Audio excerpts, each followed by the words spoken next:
Welcome, everybody, to another episode of the Ripple Intent Podcast. I am one of your hosts, Kyle Majchrowski, and with me, as always, is Jon Grant. Jon, please say hi. Hey, listeners. Kyle, thanks for remembering my last name there. Absolutely. Every once in a while, I get it right. It helps that it's on the screen, so I had a little bit of help there. Here at Ripple Intent on the podcast, we take forward the nonprofit mission of Ripple Intent, which is to help people, better teammates, and better leaders. We do this through breakfast clubs and symposiums and all kinds of other things. But another way that we do that is we have conversations from time to time with really awesome people who make some tremendous ripples in their worlds. And today is without a doubt one of those people that I have known for a long, long time, a good friend of mine, Jami Momberger. She joins us all the way from Idaho. Welcome, Jami. Thank you for being here. Thank you. Sorry you couldn't get your regular guest. I'm happy to fill in. Absolutely. Well, I mean, we'll see how you hold up. Okay. But no, thanks for being here. We had the pleasure of working together many, many years ago. Like we were talking before we hit the record button here, we were chatting about how it was nice to find somebody else who is either just as crazy or just as sane. But we definitely clicked and took on a lot of large challenges organizationally, culturally, leadership, you name it, together. Then we went our separate ways and have stayed connected throughout the years. And just awesome to have you here. Thank you for being here. Thank you for thinking of me. This is going to be fun. I appreciate it. Absolutely. So why don't you give our folks just a little context? Who are you? What do you do?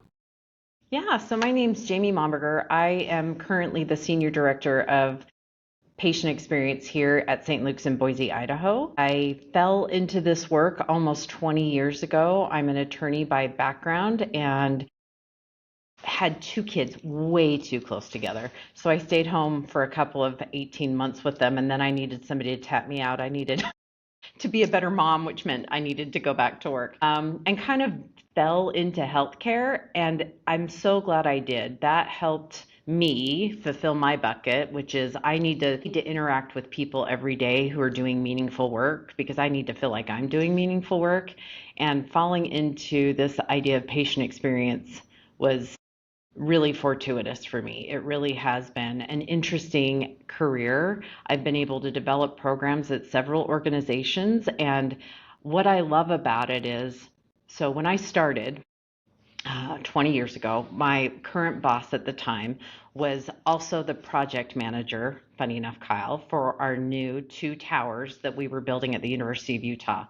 And she was very busy, and she'd been tasked with starting what was called the Exceptional Patient Experience department. And she tapped me and said, "Hey, would you help me with this?" And I said, "Sure." And she was like, "Great, it's Exceptional Patient Experience. I'll be back in about a year. Can you figure that out?" And I was like, "Sure." As she's leaving the office, she kind of yelled over her shoulder and she's like, "It's not patient and family centered care." It is patient and family centered care. But at the time, I was like Googling what the heck is patient experience and decided that's all that was on the internet, patient and family centered care. So, how do we think about this differently? And the way that I decided to think about it was through a leadership development lens. We've got to make sure we've got the right leaders in the right space to be able to hire the right people to do the right work. And that's how I've approached my work, which is a little bit different than maybe some other people have approached it. But it's really, it makes it more meaningful for me. And we've gotten to some really good, interesting spaces. And it helps us keep a lens on the people that are doing the work, not just the people that are impacted by the care that they receive. So For those of that's us where I am. not in healthcare, so you were tasked with figuring out patient experience. How do you define patient experience? What does that mean to anybody? What is patient experience? So for whatever reason, have always been hesitant to like actually define it. Barrel Institute, which is a patient experience national institute, defines it by the sum of all interactions that a patient experiences. And the way I think about it is even before a patient thinks that they need to access health care, they're starting to formulate some ideas about the care that they're going to receive, either through media or friends and family. So the continuum starts long before you walk in the front doors of a hospital or a doctor's office. And really, we want you to feel like we care about you enough that you never want to leave. You want to stay with us throughout your entire lifetime, through that continuum. And so it's all of those little interactions. It's all the ways that we interact with people. It's, personal interactions. It's digital interactions. It's, wayfinding, all of these things. That's the reason I love this work so much, is it's so horizontal across healthcare, and you don't get a lot of opportunities to be able to work with and influence people across an organization like that. And I think that's why I've loved it so much. And making sure that people feel seen, heard, and deeply cared for when they're in our, what's the right word for it, but when they've trusted us enough to help keep them safe physically and emotionally. That's an important thing. So let me ask you this then. This because when you're describing that, what I started thinking about was like, if I go to Disney World, from my initial ramp up, now as a parent, it's a very different experience than as a kid. But as a parent, I'm ramping up and building up the anxiety and trying to plan and do all that stuff to go there. Then I go there. And when you say patient experience, it's like the guest experience, from the shuttle bus to the ticket taker to the rides, the food, the restrooms, all that stuff, all the interactions with all the people and the physical places, from before I get there to how I feel after I get home. Is that, but the emotional piece that you're describing, it's obviously a lot less serious than when you're going for healthcare. But is that a way to articulate what the patient experience? Similar, except we do it with all of humanity in all forms, from tragedy to, some of the most beautiful experiences that you can have.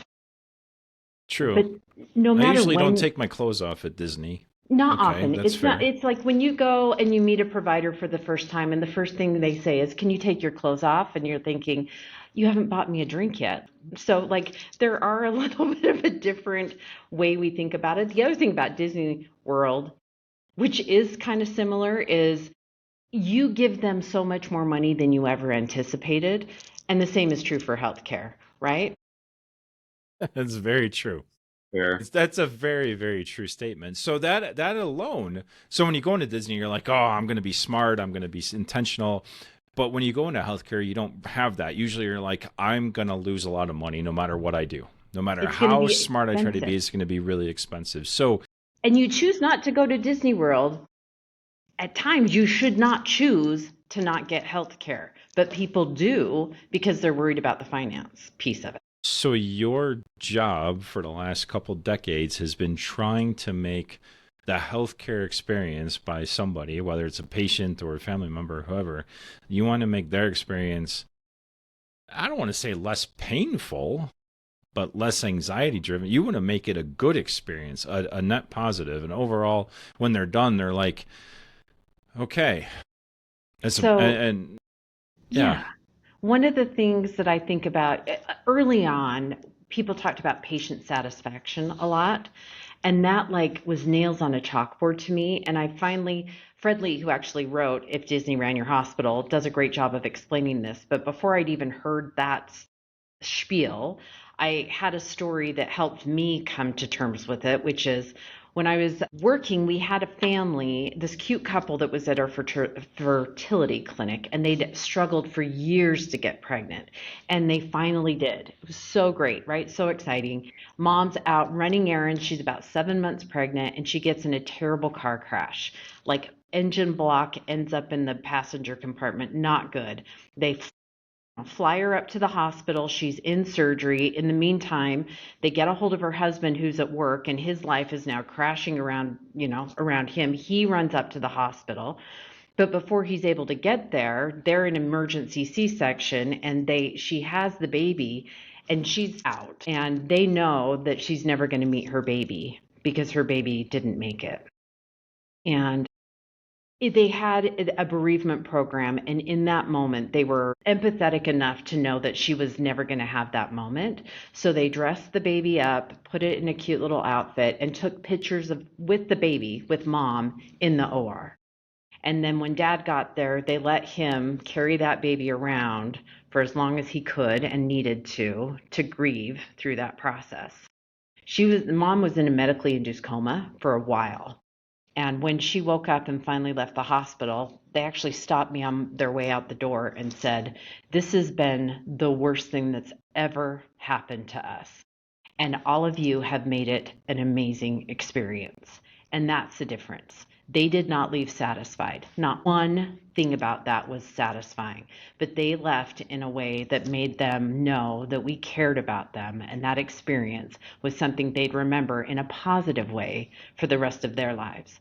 And that's the difference for me. It's not about, nobody goes into healthcare or goes to their doctor to be satisfied, but that experience is going to happen regardless. And it's on us to be able to be very intentional and design the right impact for all of our patients so they walk away in a way that they feel like they got what they needed, but they also know that we cared about them in a very real way. So, I mean, gosh, that story is heartbreaking and heartwarming Yeah. all at the same time, right? Like, and that kind of thing, obviously, it's so impactful to the patients, the family, but that's impactful on the team members, the staff who were involved in that situation too. So you kind of shared a little bit in our prep about some of the values, right, that you're sort of instilling in the program, the process.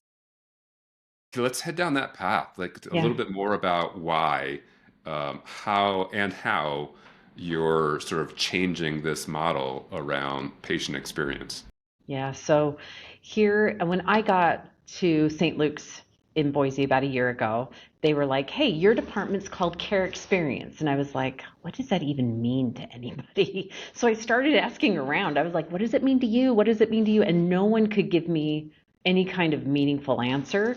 In fact, it probably people didn't feel very positively about it. So I was like, okay, we got to think about how we're framing this for ourselves and for other people.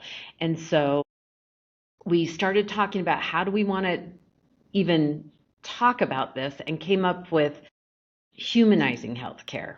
And humanizing healthcare isn't just about patient experience. It's not just about our patients, their families, and their caregivers. It's about each other. How do we all come in a way that it brings more humanity to the processes and the systems that we have? So to do that, we took pieces of trauma-informed care and Ted Lasso, because that made sense, and we married them, right? And we came up with this framework around vulnerability matters. And if you're going to focus on vulnerability, focus on building connections. And then being curious to lean into that helps us keep out of judgment, which we do often in healthcare. It's a super fun thing to do is judge others, right? So to stay out of judgment, we need to lean into that curiosity, which means we're going to talk less and listen more. One of the most important things we do in healthcare is absolutely try to keep preventable harm to zero. So in order to do that, we have to think about how are we keeping our patients safe? And we've done that for a long time in healthcare, but we often don't think about how do we make sure our patients feel safe when they're with us. And so we're leaning into that a bit. And then the last piece of it is, of course, be kind. But what does that mean anymore? The incivility in this country is at a level I'd never thought we'd get to. So how do we do that in a place and time that's a little bit tough? And so we talk about how do we lead with empathy to make sure that we keep ourselves in the place that we need to be so that we not only help people feel that we're being kind, but in return, they're kind to us. So that's the framework that we're working with, and we're still nascent in our journey on this. And I will say it's been interesting how responsive people have been to this kind of framework and this message. People are buying into it and really want to be a part of it. I had people when I got here, they warned me about this particular physician. They were like, "Oh my gosh, you will never. He's so blah, blah." And I was like, "Oh dear." So I actually trapped him from going into the bathroom one day. I think it's probably a good move because then he was listening fairly intently. And I just explained to him really quickly what we wanted to do. And he was like, "Okay, we should talk more." And we've been talking, and he has been such an advocate for us in this with other physicians. So the message is really, I think it hits at the core in a way that's meaningful for people because everybody wants to be able to do those things and everybody wants those in return. So building different processes into this humanizing healthcare framework has been pretty successful so far. All right, let's just start there. So process and human often don't go together, right? Although, yeah. So we were chatting a little bit about bedside handoff, which is a process that we do or should do in an inpatient setting, right? So All if right, you're so dumb in that the down for a hospital, second. Yeah, dumb that yeah. down for somebody. If What you're does in the all that mean? hospital, right? So you're in for surgery or you've got an illness or whatever, you find yourself in the hospital. At every shift change, nurses should come in and do a handoff, right? Like transition the care from one nurse to another. Well, you are part of that care. In fact, that's the only reason they have a job, is because the patient is in the bed. So having that interaction is critically important. And it's interesting, people have waxed and waned on whether or not this is a good process and what's important for to be involved in the process. And so sometimes that handoff happens out at the nurse's station. Sometimes it happens at the door of the patient room, and we talk about the patient. They can still hear us. It's the invisibility cloak and the silence cloak that we in healthcare think we have is hilarious. You get on an elevator and you're like, stop talking. But anyway, bedside handoff. So you're at the door side, or you go in and you maybe talk about it at the sink. You may get to the bedside, and when you do, you often have a conversation that sounds something like, hey, John, we are going to change it. Like, Kyle's coming in. He's going to take care of you for the next shift. We're just going to take a few minutes and talk about you. Is that okay? And you're like, sure, because what else are you going to say, right?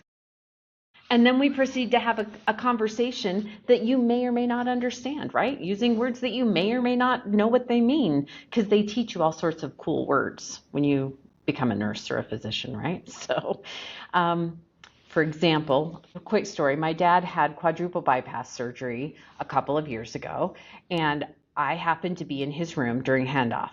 And I'm the big dork that was like, oh my gosh, I get a watch, right? Nobody else thinks that. And so I'm sitting at the couch on the couch with my mom, and the nurses walk in and they walk right up to his bedside. And I was like, oh, they're doing so good.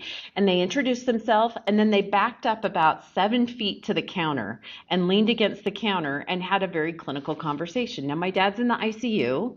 He wants to know what he needs to do to get better to go home. And they had this conversation. Everybody's leaning in, right? Trying to hear. And at one point they said something about, we removed his chest tube. And my dad said, no, you didn't. And the nurse said, yeah, we did. And then my dad argued with her, because that's who he is. And they went back and forth for like 5 seconds. No, you didn't. Yes, you did. No, you didn't. And I was like, from across the room, I'm like, you could look, right? I don't know. It's just an idea. So they went up to the bedside and looked at his chest tube that wasn't there. It was a drain. And they explained to him, okay, we removed the chest tube. This is a drain. This is what it's doing. And this is why it's still here. And then they backed up to the counter and continued their clinical conversation and were like, peace out. And I was like, great. So I said to my parents after they left, I said, okay, Dad, what do you understand in that? And he was like, I don't have a chest tube. And I was like, cool. So that was the one piece of information that he took away, because that was the one piece of information that they made sure he understood.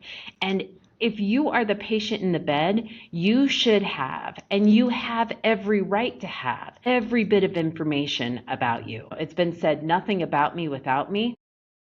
Absolutely true. That is where we need to be. So we're designing a different way to do bedside handoff, where you go in and have a conversation with the patient, and the oncoming nurse gets to listen to that conversation and interject questions, but the patient is part of the conversation as opposed to being talked about in the third person right next to you, which is not awkward. You should totally try it. This whole example that you're giving is just a small snippet of the awesome work that I've seen you do over the years, because what you are doing right now and what you're describing, and this is what I really want to dig into, because when you talk about the vulnerability, the judging others, the patient safety, being kind, there is a very structural event that takes place. Person A is in charge of your dad for 8 hours. Person B is in charge of your dad for the next 8 hours. Person A has to transfer information about your dad to person B in order to allow person B to do their job. What you're saying, and that is it. That is the process. Make sure that whatever B needs from A is communicated. However you guys do that, if it's leaning up against a counter, if it's at the nurse's station, if it in the hallway, in the elevator, whatever. But the process is make sure they're prepared and you transfer all the right info. What you're saying is, let's take that very technical process and not just involve the patient, but let's make it a person A, person B plus patient experience or process that starts with kindness. Yeah. God, And people got to connection. be like, are you kidding me? I got to talk to the patient? You want me to bring the patient into my business? And that is exactly what happens. Nurses completely, you could just see, for example, Kyle and I worked with somebody at Pacific in Northwest. Oregon a long time ago who There you was go. a very contextual thinker, right? Like I said something to him once that you could just, I said, I know your brain is made of Legos and I can start to see them popping out of your brain right now, right? That's the visual that I have with nurses. Sometimes when we bring this stuff up, like you can just see that like the synapses is like, no, no, no, no, no. This is no, no, no, no. And that's what happens until you get them to try it and it feels better. That connectivity with people feels good, feels authentic, feels genuine. And they start to realize they actually get better information when they do that. Patients withhold information all the time unless they trust you. And that trust is born out of connection.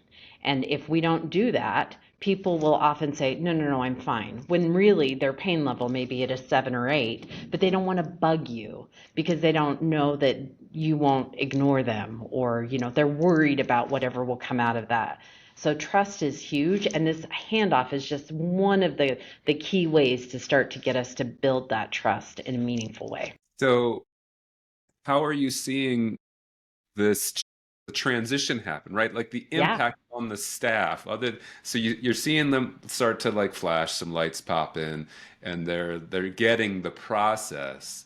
But I'm curious then, what are you hearing that they're internalizing, and how is this actually impacting the coworkers? Yeah.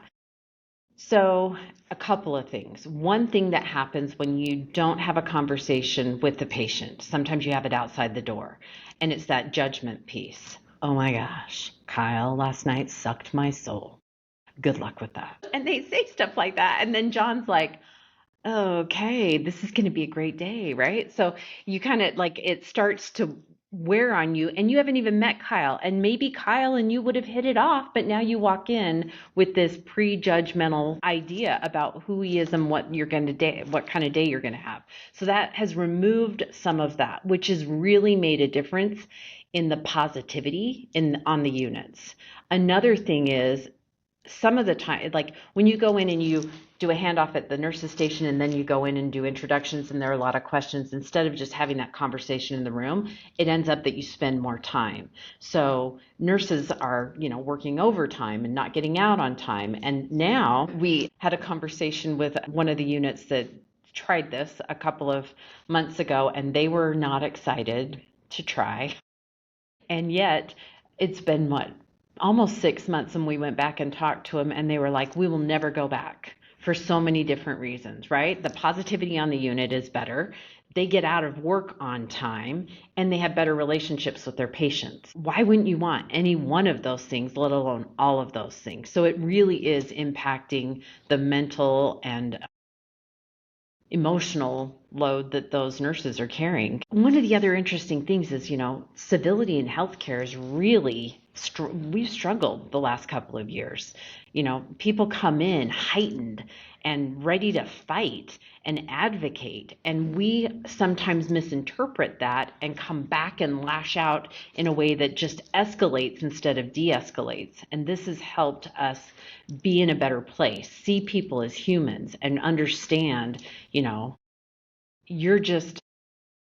they're more empathetic. They're more able to see that I can see that you're just scared, as opposed to trying to make my life hard, which has been really helpful. Yeah, no, that's fascinating, right? I mean, so even for, right, so for some of our listeners who aren't in healthcare, right? I mean, office space is kind of the same thing, right? Our office workers or Yeah. our construction workers, right? It's that idea of, I love where you're going, that approaching the people around you with curiosity, to remember that they're humans as well. And there's actually a lot of shared experience, but we tend to tamp it down because we're having a transactional interaction. Yeah. Yeah. We just hired a social worker on our team and I'm so excited about it. And I was talking to her yesterday and she said, when you're interacting with someone and you walk into a situation and you immediately have some kind of emotional reaction and you don't even know where it's coming from. So if you walk in and you suddenly feel scared or suddenly feel frustrated, she said, often that is just you mirroring the emotion from somebody else and you don't even realize it. And I thought that was so powerful. So instead of walking in and being scared, you can say, my goodness, they're scared. And I might be too, but now I'm going to approach that in an entirely different way as opposed to just being reactionary. I can respond, which I kind of loved. And that's one of the things that I want to go forward with in this work is making sure that we're super self-aware. That's important for me. I can Yeah. imagine too, because so you talk about judging. I mean, with the nurses, if we go back to the two nurses doing the handoff, we could stereotype those nurses and the way that they process information, the way they build relationships, the way they communicate, all those things, and we can apply that to our processes. But there are nurses who are wired in ways where this is great.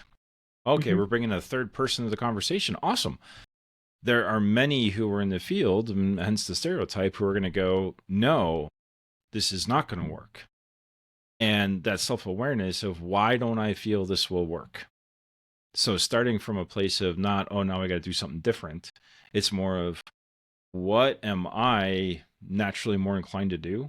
And Yeah. is this going to be something I can lean into, or is this something I'm going to resist? Like if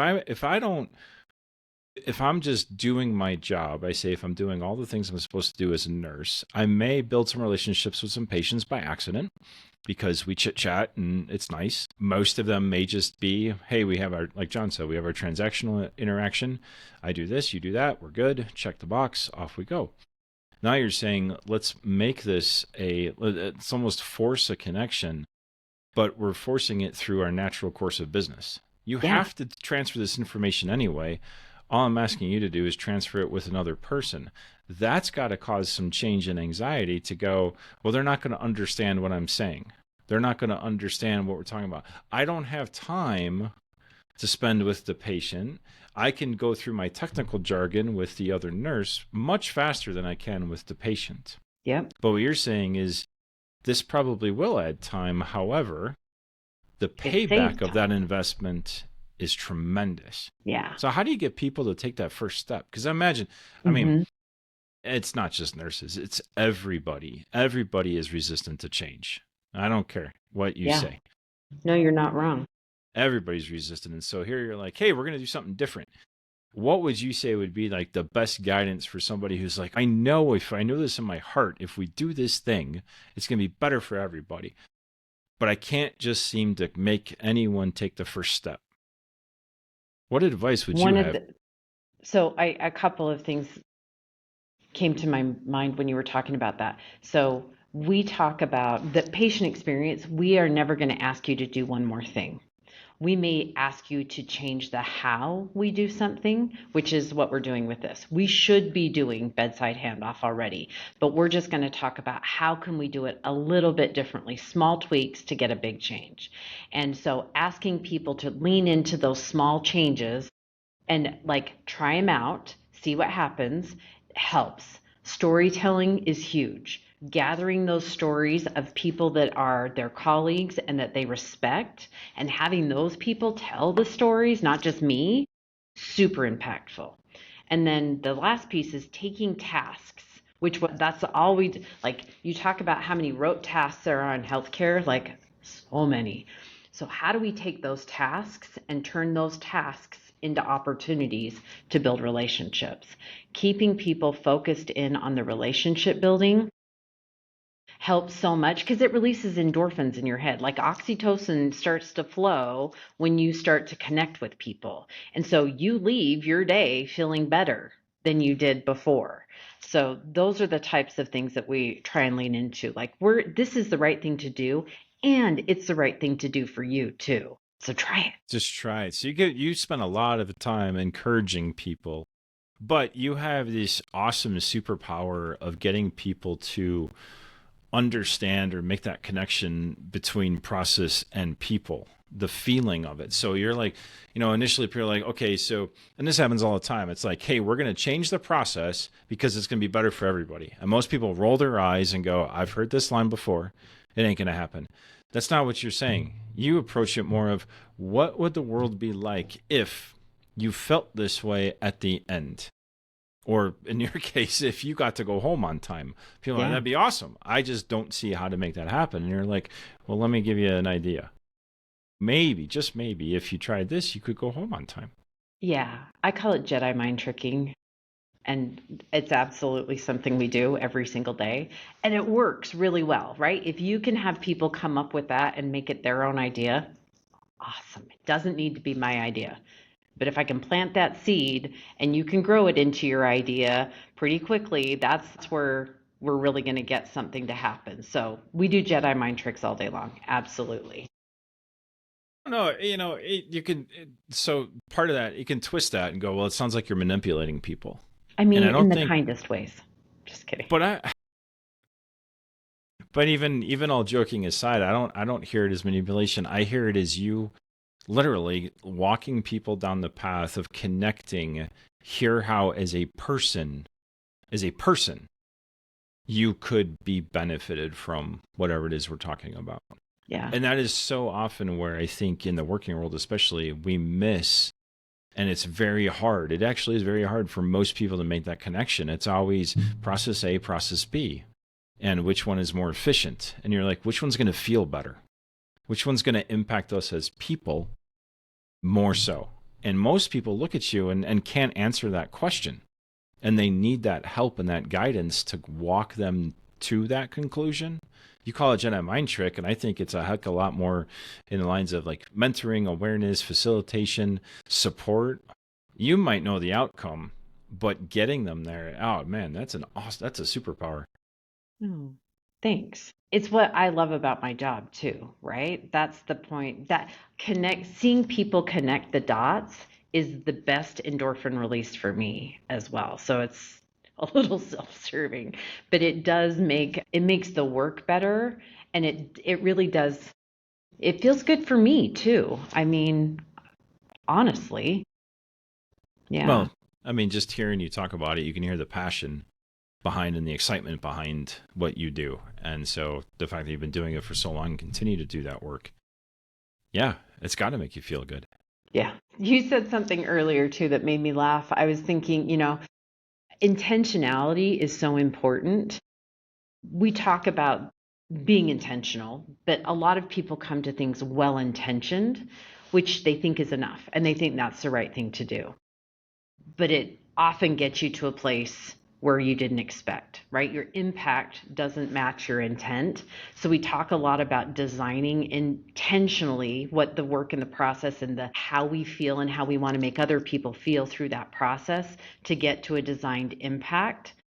Because like, how many of you got up today and were like, I'm bringing my C game. Maybe I can make somebody cry. I hope that's not what happens. But what gets in your way from the time you get out of bed and your feet hit the floor until you walk through, whatever door you go through to go to work? A lot of things. Your cat throws up. Your kids are always amazing. They line up at the door with their shoes on, dangling your keys, ready to go, right? Like, no, things get in the way. Coffee. Right, they Mom? got the coffee, right? I'm so excited for you. Yeah, things get in the way, which wear down our ability to be well-intentioned. So building standard processes, which I think are really important. Standardization builds consistency, which takes away surprises, and surprises in healthcare aren't usually welcome. So building that consistency is important, and designing that impact through intentionality is really important. But to your point, it does not strip away the humanity. We, in fact, want to make sure it's infused with the humanity. So building processes is not just about building structure, but it's about making sure you design the emotional impacts that you have along the way. I think I'm going to steal that phrase, that designed impact. That's My gift to you. Thank you. And to all of you listening, feel free to carry that one forward. But it is so true. I mean, the intentionality behind the impact, which is so often swept under the rug, overlooked, or just chalked up to bitching, moaning, complaining, whatever it is, you'll get past this. I remember every time it comes up, well, is it real, or are they just complaining? Or are they just, processing the change? They'll get over it and they'll be fine. That's not at all what you're talking about. You can avoid all that, because that's the other side of what we're talking about. That has human trauma that goes along with it. Absolutely. And I'm somebody that wants to fail fast, right? Let's not, to your point, let's not drag it out. If we try it and it doesn't work, let's acknowledge that. Let's own up to that and say, what's next? What can we do next? So that it doesn't keep traumatizing people. Yeah, good talk. Well, yeah, so like we've said many times on this program, that's Jon processing. It's usually preceded with a, Right, the hamster got kind of caught, leg got caught in the wheel, and it stopped spinning for a moment, and then he's catching back up. No. So that potential application, I think, of this concept to people in the workplace is the potential is huge, right? It's limitless. And I think one of the things I am hearing from you is that, even in your process, there's not necessarily the end state is not like a finish line that you're running across and then it's done. It's that you're going back, you're building in the small steps. Let's find a way to get there. And the more people who have the light bulb of, oh yeah, this is having a positive impact on me, I can now then go and create my own next goal or design my impact for how I'm going to interact with someone else. And so you're creating these ripples with everyone that gets on board and really takes it to heart. So I think that's where my mind is spinning, right? In terms of the potential for this is enormous. And I love the positive impact that you're having on your people and your patients. Me too. That's what feeds me.